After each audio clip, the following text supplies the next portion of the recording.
నా ఆలోచన ఒకటే, అన్ని వర్గాలకు న్యాయం జరగాలి. ఏ కొద్ది మందికో కాకుండా అట్టడుగు నుండే వర్గాల్ని ఆర్థికంగా, రాజకీయంగా, సామాజికంగా పైకి తీసుకురావాల్సిన బాధ్యత రాజకీయ పార్టీలకు ఉంది. దాన్ని ఏ విధంగా చేయాలనో అనునిత్యం ఆలోచించి చేస్తామని చెప్పి కూడా నేను మీకు తెలియజేస్తున్నా. చట్టసభల్లో వెనుకబడిన వర్గాలకు 33% రిజర్వేషన్ల కోసం అసెంబ్లీలో తీర్మానం చేస్తాం. పార్లమెంట్లో ఇది చట్టం అయ్యే వరకు మీ తరపు నుండి పోరాడతామని చెప్పి కూడా నేను మీకు అందరికీ హామీ ఇస్తున్నాను. ఇంకో పక్క నామినేషన్ పోస్టులో కూడా మీకు న్యాయం చేస్తాం. ఈ రోజు మీరు చూస్తే టీడీపీ రాష్ట్ర పార్టీ అధ్యక్షుడిని, స్పీకర్ ను కూడా బీసీలకే ఇచ్చాం.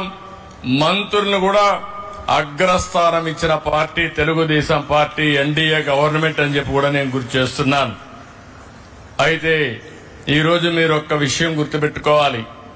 నేనైతే ఈ రోజు ఎంతో ఆశగా వచ్చాను అన్ని అనౌన్స్ చేయాలని. అడిగిన దానికంటే ఎక్కువ ఇవ్వడం నా స్వభావం.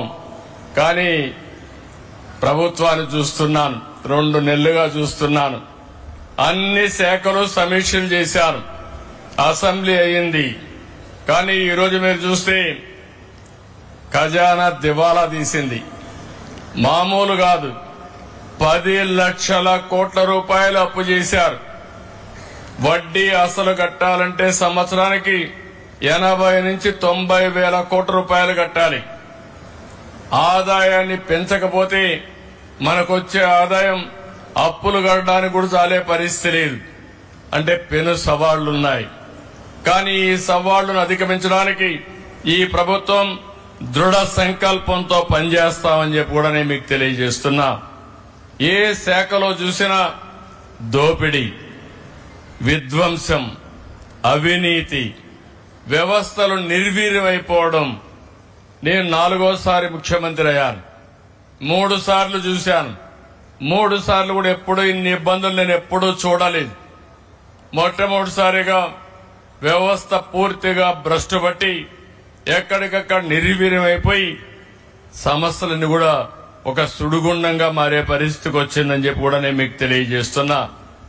ఇబ్బందులున్నాయని వదిలిపెట్టలేదు. నేను మొదటి రోజునే 5 సంతకాలు పెట్టాను. 5 సంతకాలు కేబినెట్ లో పెట్టి నిర్ణయాలు చేసి అమలు చేశాం. మన పిల్లల ఉద్యోగాల కోసం మెగా డిఎస్సి సంతకం పెట్టాను.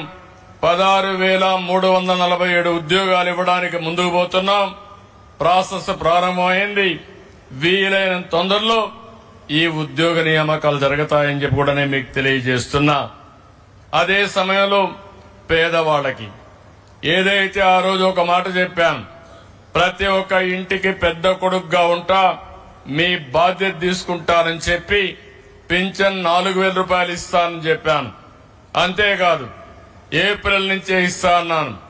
అందుకే ప్రభుత్వం వచ్చిన మొదటి నెలలో 7,000 రూపాయలు ఇంటికి తీసుకొచ్చి ఇచ్చిన పార్టీ ఎన్డీఏ ప్రభుత్వం, తెలుగుదేశం అని చెప్పి నేను మీకు తెలియజేస్తున్నా. ఇప్పుడు